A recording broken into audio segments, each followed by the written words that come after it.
Greetings to you all. Today we are going to study a beautiful poem from the book Beehive on Killing a Tree. In this poem, the poet gives out a message through an irony that trees must not be cut or killed. Poet कहते हैं कि पेड़ों को नहीं काटा जाना चाहिए. Secondly, ये पोएम जो है ह्यूमन बींग्स में छुपी हुई बुराइयों का प्रतीक है. अगर हम उन बुराइयों को पूरी तरह से समाप्त नहीं करेंगे तो वे दोबारा ट्रीज की तरह राइज करेंगी. थर्डली, पोइट कहते हैं कि हमें कोई भी टास्क हो वो कम्प्लीटली सिस्टमेटिकली फिनिश करना चाहिए. Let's read the poem.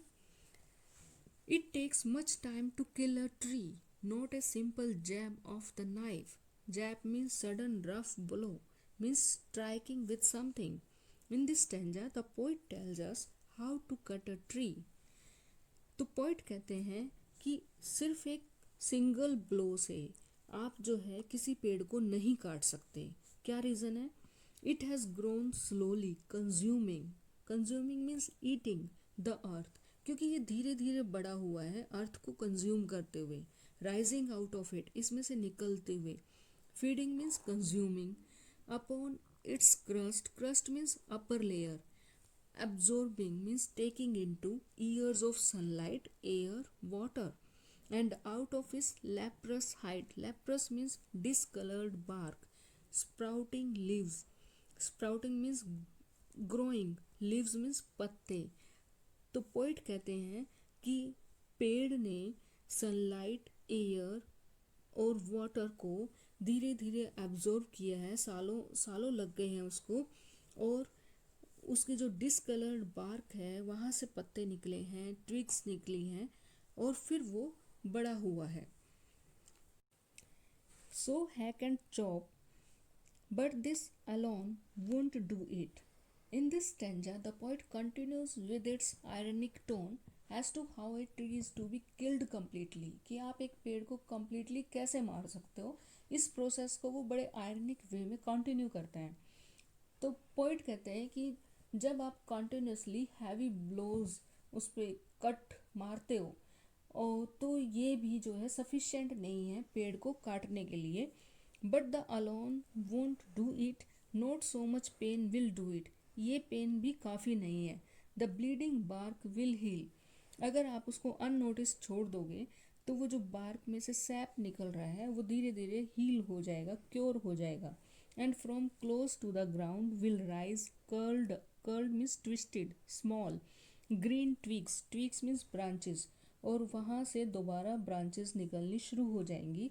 Miniature boughs, miniature means small, boughs branches which if unchecked will expand again to former size. expand means grow, और जो दोबारा वहाँ से ब्रांचेस निकल के सेम साइज में ग्रो हो जाएंगी. In this stanza, the poet stated various methods adopted by the humans to kill a tree. तो यहाँ पे पोइट जो है हमें अलग अलग मेथड बता रहे हैं पेड़ को मारने के. No, the root is to be pulled out of the anchoring earth. Anchoring means soil giving protection. It is to be robbed. वो कहते हैं कि इसको रस्सी से बांधा जाना चाहिए. एंड पुल्ड आउट, फिर इसको बाहर निकाला जाना चाहिए. Snapped out means chopped out, और फिर इसको काट दिया जाना चाहिए. और pulled out entirely, entirely means completely. Out from the earth cave. Earth cave means earth hole, जमीन में बने हुए होल से इसको रूट्स के साथ बाहर निकालना चाहिए. And the strength of the tree exposed. ऐसा करने के बाद जो ट्री की स्ट्रेंथ है वो बाहर आ जाएगी. Expose means come out. The source white and wet. Source का मतलब है लाइफ गिविंग मीन्स, और the most sensitive. Sensitive means easily affected. Hidden, hidden mean छुपा हुआ. 4 years इनसाइड द अर्थ. जो रूट्स वाला पोर्शन जो कि अर्थ में छुपा हुआ था वो कम्प्लीटली बाहर निकाला जाना चाहिए. Then the matter of scorching and choking. Scorching and choking means drying up of the tree after being uprooted in sun and air. Browning means getting brown, hardening means getting hard, twisting means curling, withering means drying, and then it is done. It is done means it is killed. In this stanza, the poet is describing the final process of killing of a tree. तो यहाँ पे वो final process को describe कर रहे हैं कि अगर आप किसी पेड़ को काटना चाहते हो तो जब आप उससे को रूट से निकाल चुके हो तो अब क्या होगा कि वो ड्राई होना शुरू हो जाएगा सन और एयर की वजह से, फिर वो धीरे धीरे ब्राउन पड़ जाएगा और फिर वो हार्ड हो जाएगा, फिर वो मुड़ना शुरू हो जाएगा, कर्ल और मुरझाना शुरू हो जाएगा, देन इट इज़ डन।